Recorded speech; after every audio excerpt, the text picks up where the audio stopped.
果说杜丽莎至少有点耳闻，那么自誉为哈国翅膀的迪玛希则是默默无名，在歌手节目爆出名单前，根本查不到他的资料。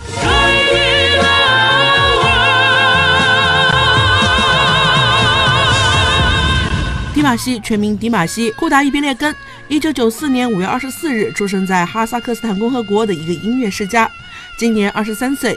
迪玛希可以说是年少成名，5岁就开始登台表演，曾经斩获多项国际音乐赛事的冠军。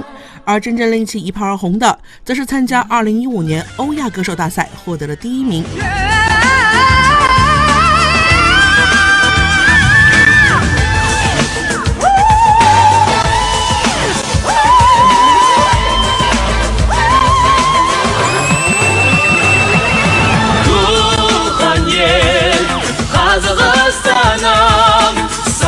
Ғашық мен ұрбалан ел Туған ел Қазақстаннан Қасиетті саған бәріне Қасиетті саған бәріне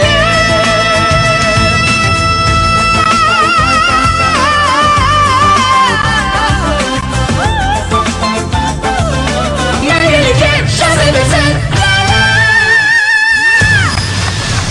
除了嗓音天赋惊人外，迪玛希的音乐把控能力也是超强。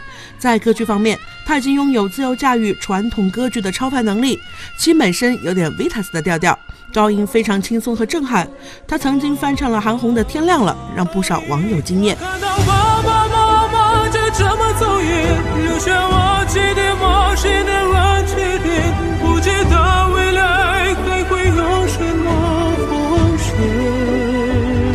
此外，身高超过1.9米的他，拥有深邃的五官，非常符合中国人的审美。参加歌手节目之后，想必能很快的收罗一大批的粉丝。